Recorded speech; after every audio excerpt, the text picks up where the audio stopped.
Welcome to Shields Arena. I'm Adam Shalfo, and I'm with Brett Skinner, head coach of the Fargo Force. Brett, thank you so much for joining me this morning. What an exciting time of year. Force getting ready to get back at it and defend a championship. Yeah, it's obviously the start of the year, exciting times. Good to, you spend the summer kind of thinking about what your roster is going to look like, but now to start putting it together and get the puck dropped, certainly exciting. Now, you said it right there. One of the unique things about this league is how much player turnover there is, but you guys just have had so much sustained success over the last few seasons. Now defending a championship with a lot of new pieces, though. How do you navigate that as coach?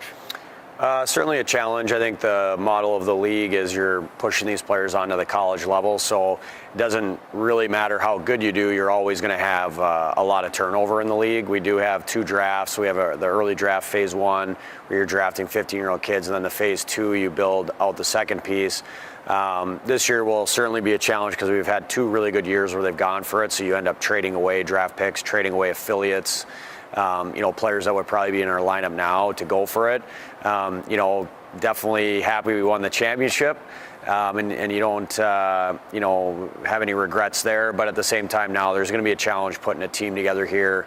We're navigating different ways, thinking outside the box to try to get better. But most important, you're looking inward where, every day you're trying to get better in practice. And, we have a really good system here as far as our off-ice training. We have a full-time strength coach. We have all the resources in the arena. So just really trying to focus inward with the players we have in front of us and trying to get better every day.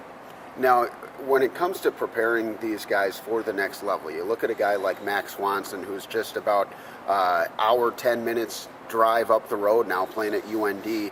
How do you kind of straddle that? You're trying to win with these guys right now, but you're also preparing them for NHL careers, college careers, and the like of that.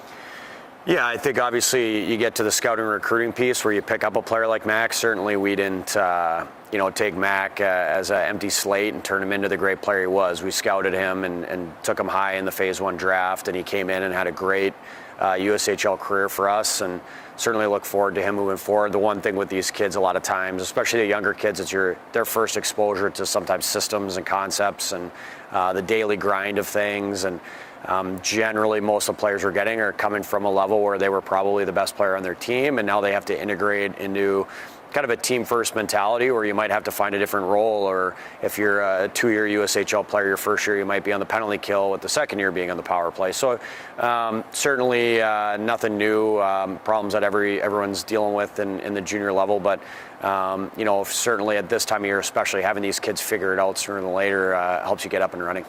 Now, who are some of these guys that you think could take big steps forward on the ice this year? Yeah, we do have a few returning players. Reed Davitilla's coming back. He had a really strong first weekend in Pittsburgh, had a hat trick. He's a player that I'm very familiar with, coached the last 2 years. Last year, I think he was more in that defensive role, defensive side of the puck. It's just in his nature. He's a really smart hockey player. But this year, part of coming back is continuing to develop and more, importantly, new traits and new skills, and looking for him to be on the offensive side a little bit more on a power play. And then for newcomers, we have Sam Larilla, a kid from Moorhead, previously played at the NTDP, the national team, and he's a kid that we're really excited to have. Obviously a local kid, which is great, but at the same time a really good player, and he's going to help us win some hockey games this year. Now, you guys had the best record in the league 2 years in a row, but really a historically great season last year, and being able to finish the job done with that Clark Cup championship tonight. The banner goes up. What does that mean to you and the guys? Yeah, I think it's really exciting. Obviously, it's not every year you get to raise a banner, and there will be a lot of reflection on last year. Obviously, for us, the main focus is going to be winning a hockey game, and we're definitely kind of turn the page on that, but one last time just to kind of reflect on that and what a special season it was. And I think for the players this year too, to be able to try to enhance that legacy, that's been really important to us, where we came in last year, they had a really good year the year before. How can we continue to get better? How can we continue to grow as an organization? And I think last year, kind of capping it off the way we did, it'll be a special night for sure. And going off that, the fan support you guys got, especially in the playoffs last year, just electric atmosphere almost every night that you guys had a game. How much do you guys truly feed off that?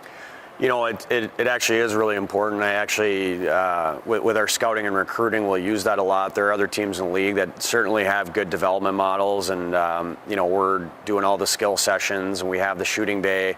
But you know, probably the difference for us in the league is our fans. We have the best fans in the league. The kids get to play in those pressure situations with fans that have their back.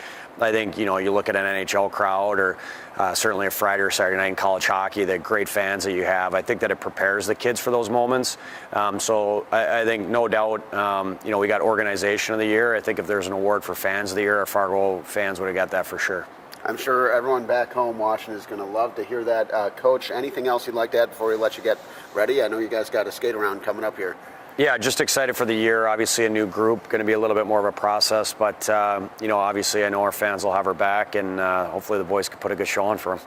You heard it here first, folks. That's Brett Skinner, head coach of the Fargo Force, getting their season started tonight. That's all for now on Valley News Now.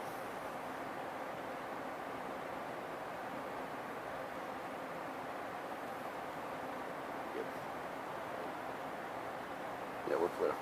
Cool. Yeah. Awesome. Nice to meet you. Thanks, Thank guys. you so much. Yeah. Yes, we got that photo on this now. Perfect. We have this. Yeah, I can cut some up for your fork. Yeah. There you go, guys. Yeah, good luck. you. Appreciate Thank it. you. Thank you, sir. Thank you. I think we'll be here Saturday. Awesome. You know? Cool.